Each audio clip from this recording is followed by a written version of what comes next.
Hello again, everyone. Welcome to another live stream Own Your Judaism conversation. My name is Moish Steigman, the Mindful Rabbi. Thank you for joining me again.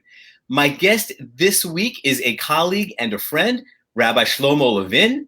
Shlomo received smicha, his rabbinic ordination, from the Israeli chief rabbinate and Yeshivat Hamivtar, and served as a rabbi for 16 years. Now he owns a small business and works on the Human Rights Haggadah. On a personal level, I moved back to Milwaukee with my family about 9 years ago, actually almost 9 years ago in 1 month. And Shlomo and I think we first met a couple times in professional settings and in big community Jewish events and celebrations. And I enjoyed talking with you. I enjoyed hearing whenever you would teach. I would enjoy your science experiments that you would do at these big events. And then you actually ended up being my boss. I worked for you at an adventure that has nothing to do with Judaism. So I'll let you share that story in a little bit. But it has always been a pleasure talking with you just on a personal level and on a professional level. And I really appreciate you taking the time to join me today for this conversation. Thank you. You're welcome. So as I was thinking about this conversation just a little bit ago, I realized that I think I have a pretty decent handle of what you've been doing over the past 9 years. Since we've been talking, since I worked for you, since we've been friends, I don't know if I know almost anything about you and or your Jewish life or your Jewish learning before the summer of 2012. So if you're comfortable, just share a little bit about your Jewish path and your life path and kind of how you got to, I guess, 2012. Well, okay. So, during my time, I think in high school and as a teenager, I became much more religious to the point where I decided I wanted to have a career as an Orthodox Rabbi. And I guess there was never any question in my mind about orthodoxy that was apparent. So I got smicha in Israel. I got a degree in Israel from Bar Ilan University. I went and I got smicha from Yeshivat Hamivtar, which is Rabbi Riskin and Rabbi Bravender in Efrat, which was a wonderful experience. And I got smicha from the Rabbinate also, like to add. And then, since there's, ironically, it's a very different discussion, but there's very limited opportunity for someone from the United States to work as a rabbi in Israel. Ironically, that might not be apparent to everyone at first glance. You might think that's a great place to work as a rabbi, but actually it's very, very hard. So it was sort of clear to me that my path would be to come back to the United States. And I did so. I had a few jobs. I worked as one was sort of a Jewish education organization, the Omaha Center for Torah Learning. And then I was a rabbi in New Jersey, and I had a few teaching jobs in New Jersey, and then the Lake Park Synagogue here in Milwaukee for many years. Wow. Yeah, I didn't know. Where are you from originally? Chicago. Okay. Excellent. And why Orthodox Judaism? You said that it became pretty clear to you you wanted to be an Orthodox rabbi. Why Orthodox Judaism? I wish I could give a clear answer to that. I wish and people ask me that now too. I think after I stopped the rabbinate, some family members says, oh, so if you don't like orthodoxy and you don't feel the rules of orthodoxy and the halachot and all that, why don't you be a reform rabbi? Why don't you be a conservative rabbi and just do that? What's the difficulty?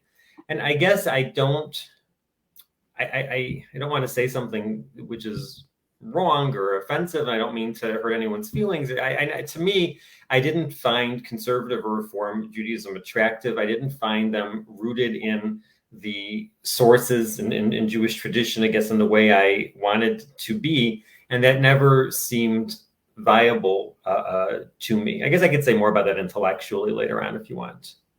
Sure. Yeah, I don't think there's anything offensive, right? I mean, again, like these conversations are about learning about people and their journeys and your choices. And the idea is, again, we were talking about this right before we started, that people can own their Jewish paths. You can own their Jewish journeys. And I think that Judaism is powerful enough and flexible enough to meet people anywhere on their Jewish journey. So I think you're going to have a hard time saying something that I or anyone else here watching would really find offensive. But a couple people have tried, and a couple people might have pushed boundaries a little bit. But I think you're going to be on the safe side, so don't worry too much. But I appreciate your I appreciate your thoughtfulness. But yeah, no, I'd love to hear more about that. Look, that comes into my sort of my later thinking about orthodoxy. You'll ask why. Right now, I stopped being an Orthodox rabbi because I don't want to do it, and there's many reasons for that. I don't know how long a discussion you want to have there. One of the reasons is I think that some of the halachot that we follow in Orthodoxy can be quite harmful to people. And as a rabbi, your job is to kind of sugarcoat that or to somehow make people accept that or make that seem palatable in a way I was no longer comfortable or willing to do. And I think that some of the, maybe the Reform Judaism, what they do is they simply say, oh, these rules that seem harmful, we're going to just disregard them. We're going to just, just handle it like that. Just no, we're not doing that. And the problem with that is that I think that those attempts are always going to be delegitimized by people to the right of them, and are going to say, well, then you're not authentic. You're not doing it right. Who are you to just throw this aside or cast this aside? Even in a philosophical of some of the rules, which maybe are not hurtful in a practical way, but I think are philosophically very harmful or emotionally very harmful. They'll say, well, we reinterpreted it, and so now that's not the way it is. But your reinterpretation is always vulnerable to being delegitimized because your reinterpretation really runs against the stream of Jewish history. And they're right. It's very hard to come and say, no, it's not harmful, it's not problematic because we have our reinterpretation. But your reinterpretation is not going to, what is to stop someone else from saying, well, we don't accept your reinterpretation. Your reinterpretation is wrong, or I have an even more offensive reinterpretation that I came up. Who are you to tell me that mine is wrong and yours is right? And I don't know how you can win there. Yeah. So that tension had weighed on you? Very much. Mm-hmm. Well, you said something, and normally I'm pretty good at coming up with examples when someone says something. What did you mean by like a halacha, like a Jewish law that you found harmful? I think there are many examples of that. Here, I'll give one that's particularly that's close to me in many ways. I'll talk about marriage and the laws surrounding marriage, meaning Jewish tradition, the orthodoxy, halachic Jewish tradition really recognizes one type of sexual relationship, which is this lifelong committed marriage. Mm-hmm. And that's it. And any other type of relationship is unacceptable and is sinful, and potentially even you have to give them the death penalty or whatever it is. And there are many people that are rules about that, who's eligible and who's not eligible for marriage. Not to go into specifics, this one's a mamzer, this one is divorced and can't marry various other people. This one's a kohen and can't marry the divorce. All these rules, and that's it. And I think that's very, very harmful, or can be very harmful to many people. I mean, one example, obviously, is homosexuality, but even going beyond that, what if there's people who that type of marriage relationship, that type of lifelong committed relationship just doesn't work for them, or they find themselves drawn to other types of relationships? Well, and my job as a rabbi, the job of an Orthodox rabbi, is to say, I have to now educate you as to why you're misguided, why you've become misleaded, and why a lifelong,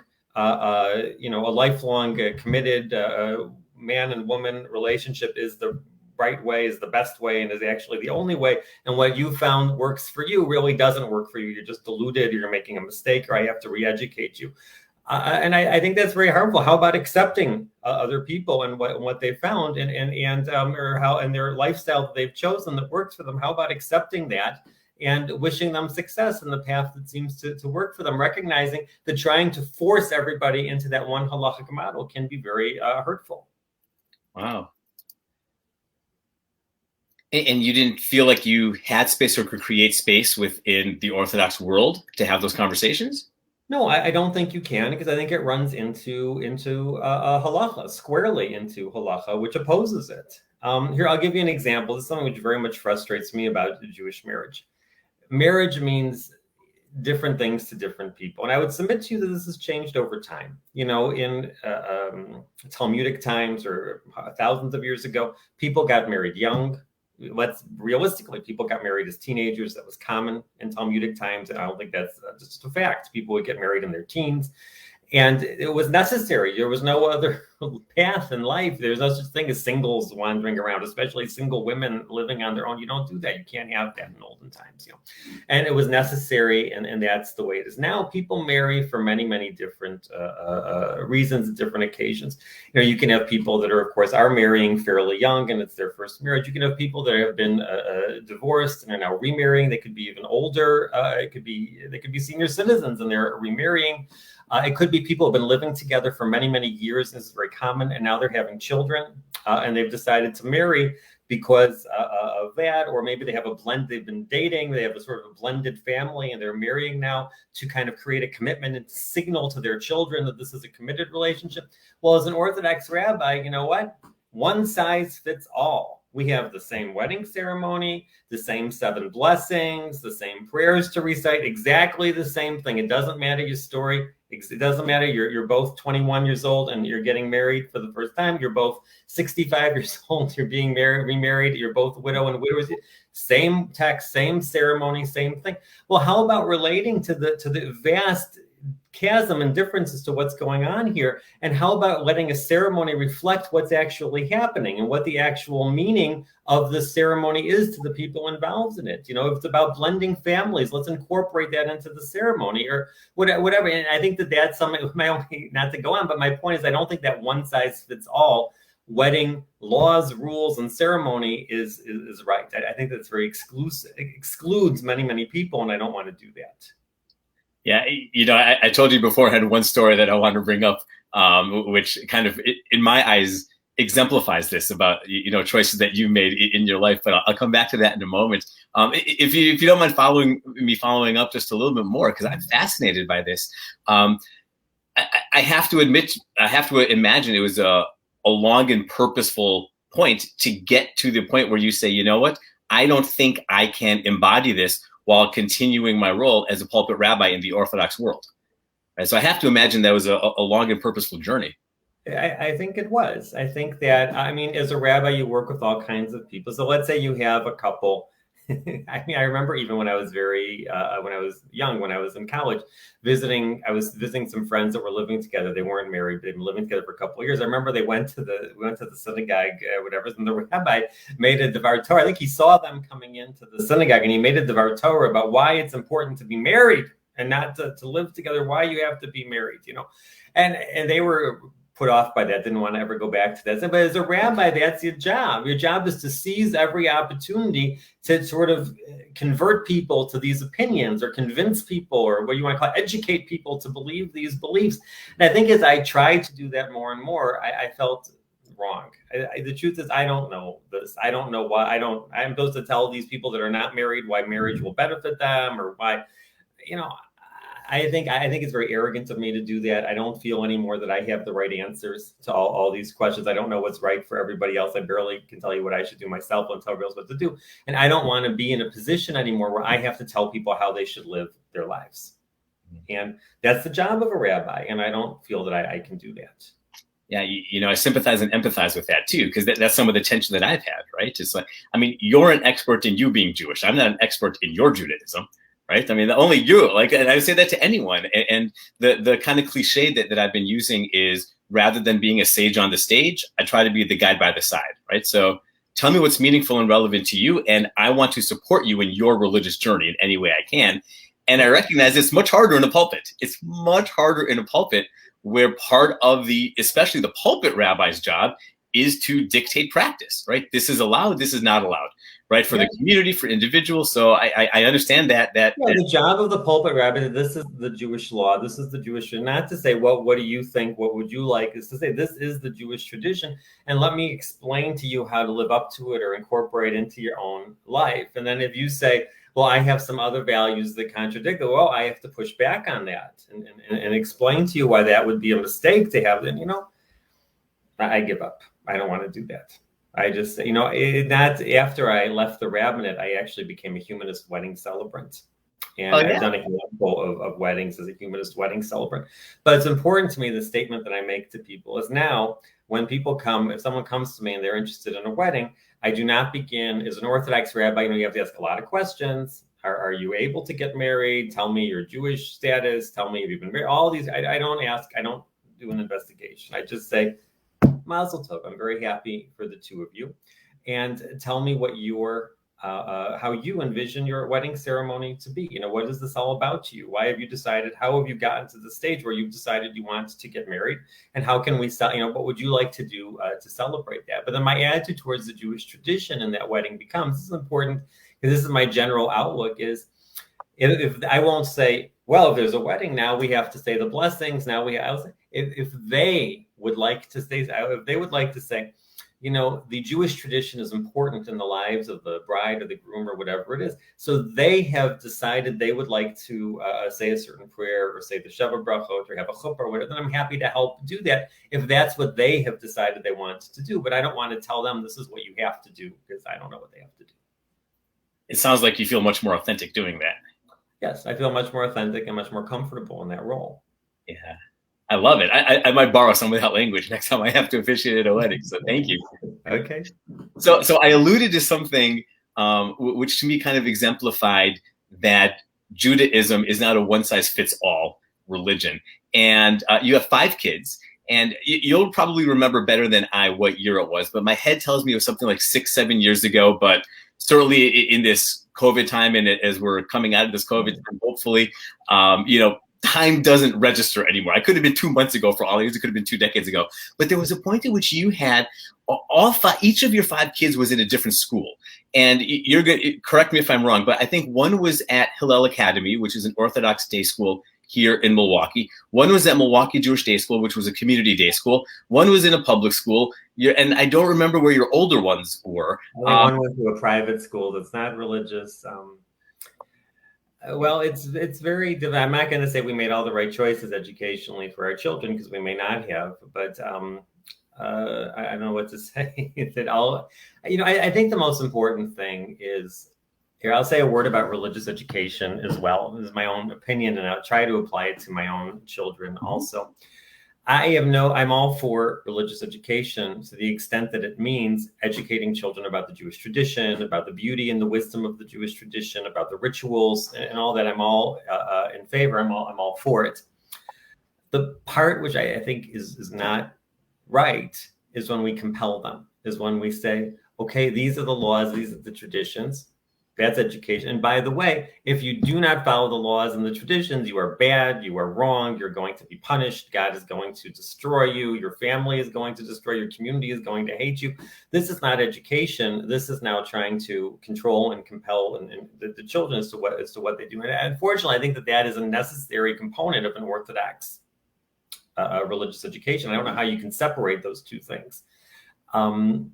And that's my own view towards my own children, for example. For those that have taken more of an interest in the traditional Jewish lifestyle, to the extent that brings them genuinely joy and happiness, I'm all for it, and I support it, and I wish them happiness on that path. But if that's not what they choose, and for some of my kids, I don't think that is what they want to choose, then I love them and I'm supportive of them on whatever path they do choose also. I wish parents who are listening to that could apply that really to anything in their kids' lives, right? It's a beautiful, from my perspective, it's a beautiful approach to parenting in general, right? That my job as a parent is not to tell my kids what to do with their lives.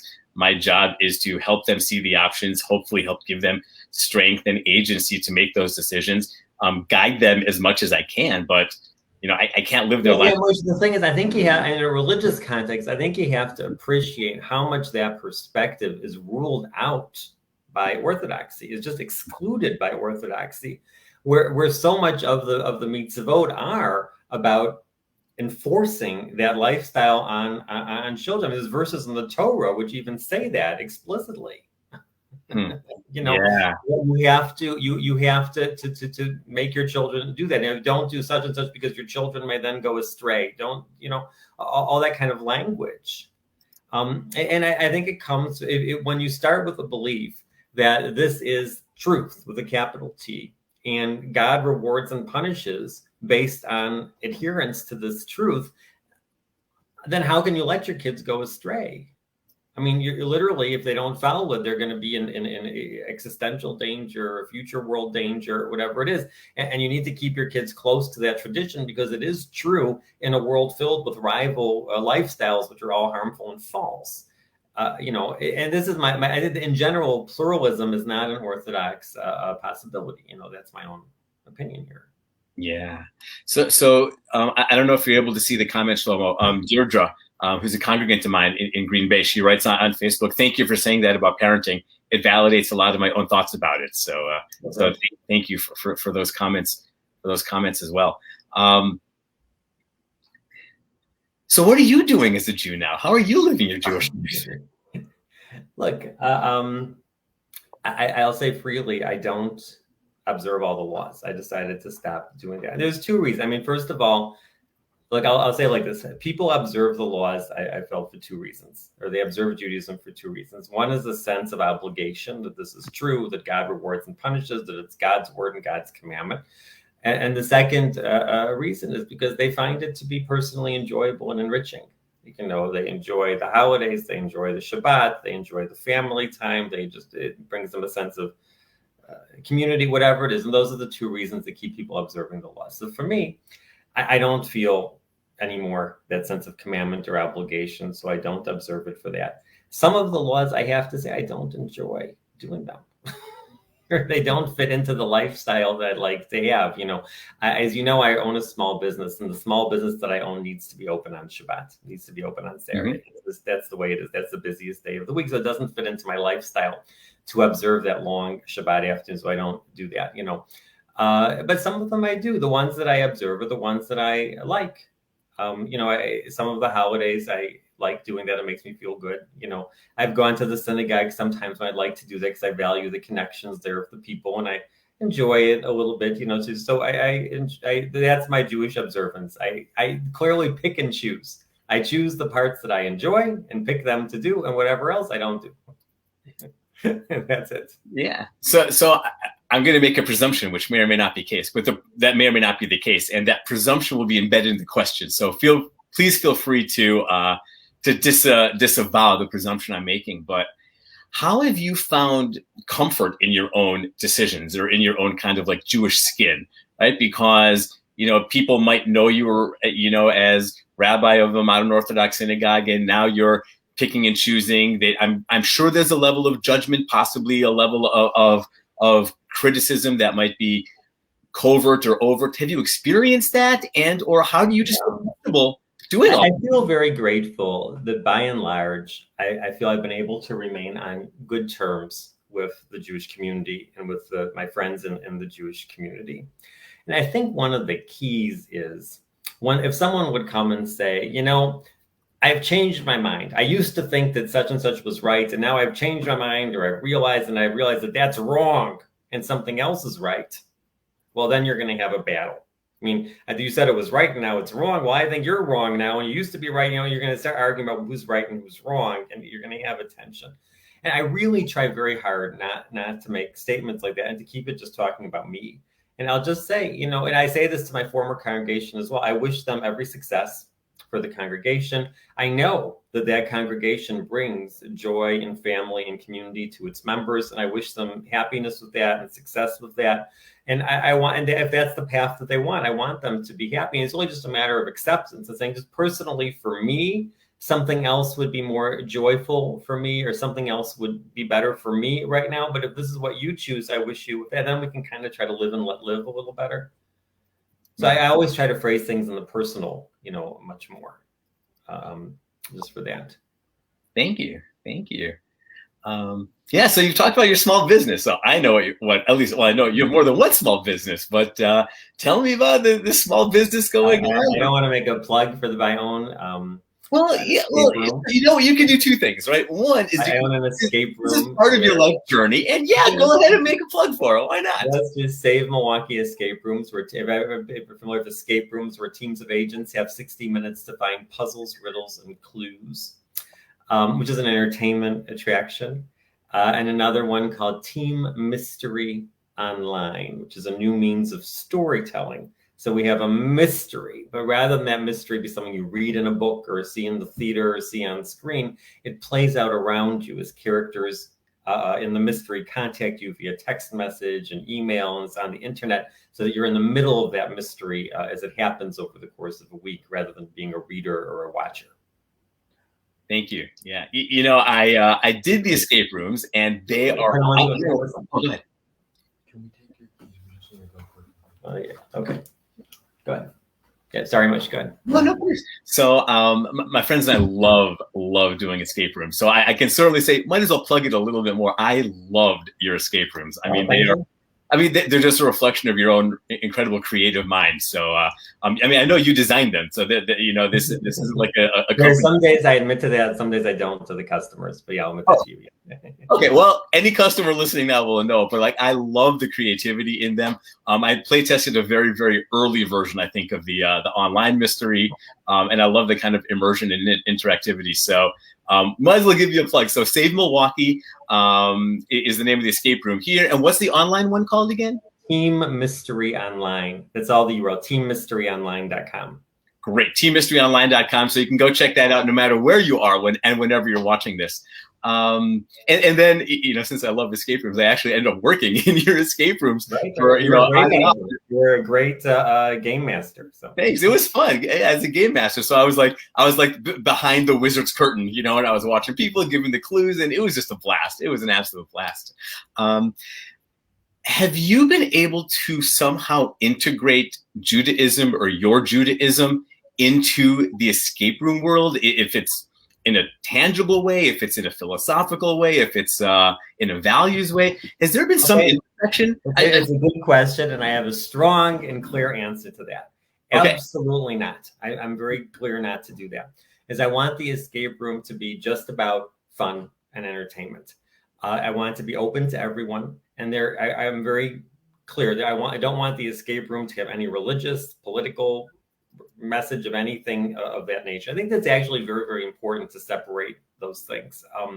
I don't put anything, it's very important to make that separation. It should be open to everyone. We don't think like that. And I also wanted to be very clear something else. I do write about Jewish issues. I mentioned the Human Rights Haggadah, which I'm working on. And I wanted to be very clear. I'm not doing that for money. And I think money is actually a real big issue in the rabbinate. It's real hard as a rabbi to sometimes separate money from what you're doing, because whatever you're doing, people are always going to look at you and say, I wonder if it's somehow linked to money. Is the goal here to get another donor for the synagogue, to get more people into the synagogue? It's always a problem. We need more members. How are you going to grow the membership? How are you going to, whatever you do? And I think that can become very harmful to the rabbi, that constant, why does the synagogue need to grow? Why does it have to have more and more members? Why can't it just serve the people that like it and are its natural constituents and just leave it there? And then everything would be, happy, just if you don't want to come, don't come. But we have to make more people come. We have to constantly be, because it's a business at its core. A synagogue is a business. It has a payroll, it has income, it has expenses, and it has to grow like a business does in order to survive. And I am not, anything I do with regard to the Human Rights Haggadah or any other religious writing, it is not for money. I want to make it very clear. I'm not doing that in order to make money. I'm not going to write a book in order to try to earn money. I have something else which I do. The purpose of Save Milwaukee Escape Rooms is for me to have a living and to earn money. And anything else I do is because I believe it. And it's a contribution that I want to make to the world, because I believe it's a contribution that I have to make, that I believe in is important to me. And it's not about money. Wow, that's very powerful. And I don't want anyone to say, oh, he stopped being a rabbi so he could write a book so he could make some money, or he did the Human Rights Haggadah because he thinks, no, it's not about money at all. I have another job for that, and it's not. No. Wow, I appreciate that. So talk about the Human Rights Haggadah, please. The Human Rights Haggadah is a purposeful thing you're doing with your Judaism now, right? The Human Rights Haggadah is very important to me. I want to mention it's a Haggadah, meaning I wrote a Haggadah for Passover. And it's a regular printed Haggadah, and you can use it at the Seder. But it's more than that. I mean it to be an ongoing discussion. And there's a website, Human Rights Haggadah.com. And the idea there is, and I think this is real important, that more so than many of the laws of the Torah, the halachot, or the very specific laws, and some of which I think we all realize are morally very problematic, and that's been known for thousands of years, and the rabbis have addressed that in various ways for thousands of years, and that is what it is. But more so, I mean, there's no point in rehashing that now. We all, whatever. But more so than that, I think that the stories, we underestimate how much we are influenced by the stories that we're told. And here I'm thinking specifically of stories in the Torah. Not that you can draw a direct line between the way someone acts today or a specific action, activity, or decision and the stories, but the way those stories affect our values, our worldview, our general outlook on the world, how we look at other people, how we resolve problems, I think is very, very important. And the Passover, the Passover story is so central, of course, to the Torah, and that Passover story I see as problematic in so many ways. And so the Human Rights Haggadah is the opportunity to take the Passover story and also the Passover rituals. It's a time when we're already kind of ripe for discussion, and to give us, using the Haggadah, the tools or the prompts or the information to raise these types of issues or ask these types of questions at our Seder, beginning there. And I want to expand this, of course, to a discussion of the Torah portions, the weekly Torah portions, other groups of the Tanakh, other books of the Tanakh, and so forth, Do you have an example? Yeah, I'll give a couple of examples of that. I'll give two kinds of examples, some of which relate to human rights in general, which is, first of all, important. Now, just a very, here's a sort of an easier example to think of. We say, we talk about, it says in the Haggadah that the Israelites were fruitful and multiplied and the land became filled with them. I mean, that's what it says, right? And to me, that's an opening to talk about whether having children is being fruitful and multiply, is having children a human right. And that's a very important discussion going on today. And one view is that having children is an intimate and personal decision that no government would have the right to interfere with or restrict. And that is the position of the United States government, for example. Whereas we know, for people think right away of China and other positions will say, wait, world population is an environmental issue. It's an economic issue. And if the governments are expected to preserve the environment, to preserve the economy, to make sure that resources are available to all, the government must have there must be some need to put a cap on population, or otherwise to put restrictions on it or whatever. So there's a discussion there. To what extent do human rights go? That's one type of discussion we can have at the Seder. There's a lot others like that. Some of them I think are more difficult, as they relate to the Jewish. I'll give an example. Take the 10 plagues. Okay. So one question that I ask is, and sometimes people find this more provocative, I don't know, is to what way are the 10 plagues similar to war crimes? And the idea here is, look, Moshe has a problem. Pharaoh, the leader of Egypt, won't let the people go. And he's holding them as slaves, and he's doing these terrible abuses towards the Israelites, working them hard and all the terrible things that he's doing, and he won't let them go. So what does he decide to do? He decides to smite innocent Egyptians, right? To bring plagues on the economy, to destroy their crops, destroy their cattle, ultimately to kill the firstborn. So in what way is attacking the economy of Egypt, is attacking innocent Egyptians? In what way is that different today than when someone has a problem with the country's policies, they decide to take that out on innocent members of the population? They decide to target the economy of that country in order to apply political pressure. Well, what is the difference here? And my point is, I think if you don't raise those issues, I think that becomes in the back of our mind as people begin to see, well, they say, wait, look at what Moshe did. I guess that anything goes as long as we have a just cause, right? I guess anything goes then, because look at what Moshe did in the Haggadah. I think we need to talk about those kinds of issues too. So I raised that in the Haggadah. There's a lot of other issues in the Haggadah also. Those are just two of them. It's both a powerful and a radical approach. I don't know if you ever read the book or saw the play Wicked. Yes. Yeah. So Wicked essentially takes the wicked witch of the West from the Wizard of Oz story and creates the whole story of who she is, how she became her, who she is and what led her to commit what we see as these atrocities toward Dorothy and her companions. And when you read Wicked, you get a portrait of a picture of someone who's much, much different, whose motives are much more understandable, sympathetic, even justifiable. And maybe Dorothy isn't the quote unquote good person, right? So it turns on its head the classic Wizard of Oz story. And I don't know if this is your intent, but it sounds to me something very similar, right? We hear that Israelites who were enslaved, Moses led the Israelites out. God, in God's infinite mercy and compassion for the Israelites, was forced to bring plagues upon the Egyptians to rescue them because Pharaoh refused to let them go. And we take the drop of grape juice or wine out of the Kiddush cup to symbolize our sadness that others suffered. And I say this in a good way, kind of pulling a Wicked story here. Well, okay. One thing I don't mean to it's not glorify Pharaoh. I don't mean to glorify the Pharaoh or anything like that. But, yeah, you're providing a different perspective, right? That there's a counter narrative which we don't often talk about. There's a counter narrative. Yeah, I think I would say it like this. I think an important point is if we take the position because Moses is great, Moshe Rabbeinu is the great leader and whatever, and because Moshe is informed by God and what he does, so therefore he is immune to criticism. Anything he did must be justified and good. Wait a second. I would submit to you that is a very, very bad position to take, because you know what's going to happen next is somebody is going to come and say even today, well, I am motivated with great motives. My motives are the purest. My cause is absolutely perfect. My cause is the most important cause. My motives are the greatest. And I'm a super religious too and all that. And I am getting all my inspiration from the Torah, and I'm doing this for the glory of establishing religion. And so I'm immune from criticism. Let me do whatever I want.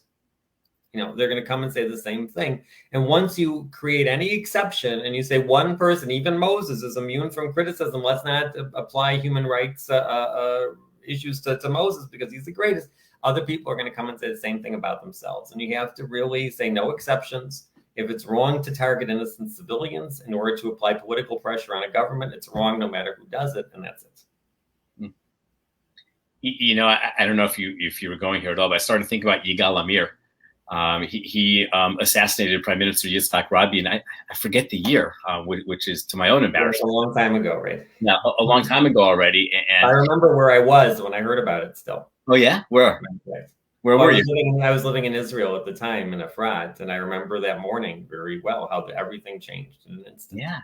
And what I heard, and tell me if you heard something different, especially living in Israel, is that Yigal Amir was essentially justifying this, right? That he felt he had a religious obligation because he believed that Prime Minister Rabin's policies, toward relationships and hopefully peace with Palestinians would ultimately bring about Israel's doom and downfall. So he felt he had a religious obligation to kill him to protect Israel.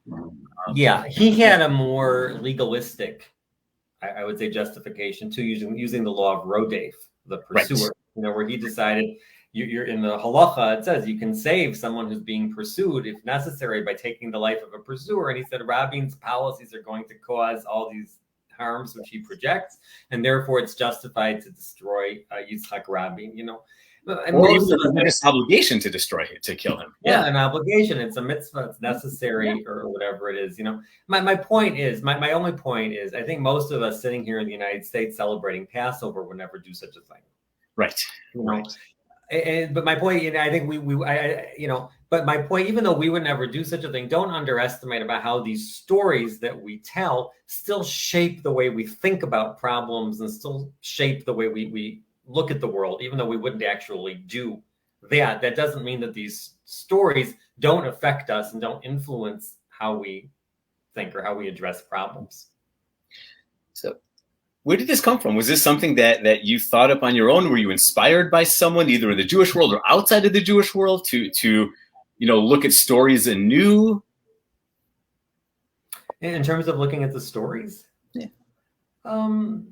I do a lot of writing myself. As another thing I do is I write fiction, as you might know. And I think that tunes you into the power of stories, into the power of opposing trying to really, I think writing fiction is such it's such a wonderful exercise because it forces you to recognize conflicting points of view and to try to understand a story from opposing points of view as you're going to write like that, and I guess that I don't know how to answer that more than that. I don't know.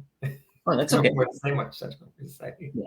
Yeah. I'm thinking of a book that I read. It was a number of years ago. I want to say it was like the instance of the finger post of the something by an author, Ian something.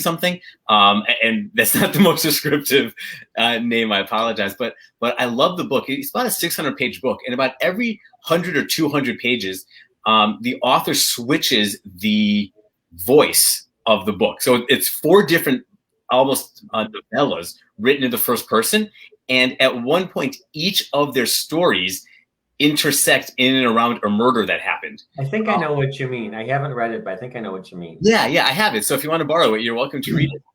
And it's fascinating for that reason, because you get all of these different perspectives, right? You read the first story and everything seems so clear, and you're wondering how the other stories are going to come in. You read a different story, and then all of a sudden you start to question most, if not all, of the presumptions and statements made in the first story, and then you read the third and the fourth, and it sounds like you're inviting us to do that, not in a way to just discard the stories that we've had, not in a way to say Moses is a jerk, not in a way to say our tradition teaches us nothing, but to invite us, maybe even demand from us, that we look at the other narratives too. I guess I think that's extremely, look, the stories aren't going anywhere. I mean, no one is going. People have tried to blot out the stories over centuries, and that's failed. That's not what we're going to do, right? But the point is, I think we need to look at these when we read a story. Well, in terms of human, I would say one step about human rights in general. A fundamental tenet of the human rights movement is that human rights are absolute. That means, if we believe, let's say it's wrong to hold someone as a slave, for example, or people have certain basic freedoms, it doesn't matter how pressing the economic or political crisis. It doesn't matter what bad things that individual has done. None of that matters. It doesn't matter what your religion is or any of that. It doesn't matter how important. Those rights cannot be violated, because once you open the door and you say, yeah, slavery is wrong, basic freedoms people have to have, but in times of emergencies, then we can waive that sometimes. Well, the next one comes and says, today's an emergency, and all the days are emergencies, and it's out the window. These things have to be absolute. If they're not absolute, it's worthless. It's going to go in just a minute. And absolute has to include the Torah too. I mean, when we read a story from the Torah, if we see in the stories of the Torah what we would call today a human rights violation, if we just say, well, that's the Torah, I guess it's okay then, because that's the Torah. If we saw someone doing that today, we would have questions. But if it's happened in the Torah, then what can you do? That's fine. Well, then if you take that attitude, the next someone's going to say, well, I'm a great rabbi, I'm a great religious leader, I'm in another faith, for example, whatever your religion is. So we're going to say, I'm a religious leader. Today's a religious crisis as well. We're having a terrible problem with a terrible villain. Human rights we can't do that today. And you're going to lose. I love it. Thank you. Is your Haggadah for sale also? Of course. The Human Rights Haggadah, it's available. hrhaggadah.com is the website. Like I said, I want that website to go beyond Passover, to have discussions of issues that are raised in the weekly Torah portion and other holidays, in the sort of stories of other holidays or in the texts of other holidays. And of course, Passover too. And you can buy the Haggadah from that website or from Amazon. Just Human Rights Haggadah is available on Amazon as well. Thank you. Anything else that came up for you over our conversation, Shlomo, that you want to add? Thank you very much for doing this. I appreciate you having this conversation. And I think these are all, obviously we can't go into a lot of depth about all of these things because there's so many important issues, but I think these are very important issues to talk about. So thank you for raising them, in this framework. Thank you. Well, you're the one who's raising them. I'm inviting you to share space with spare time with me, share time with me. So thank you for doing that. For your wisdom, for your thoughtfulness, your purposefulness, and for taking the time as well. Thank you. Great. All right, and thank you again to everyone who's listening on. And please do go check out Save Milwaukee. Go check out the the online escape room, and please take a look at that Human Rights Haggadah as well. I know Shlomo was probably a little embarrassed that I'm using this as a bit of a promo. He did not ask me to, and maybe wishes that I wouldn't have been doing this. No, that's good. hrhaggadah.com. I appreciate it, but that's more important to plug than the escape room. So. Great, hrhaggadah.com. So thank you again, Shlomo. Thank you.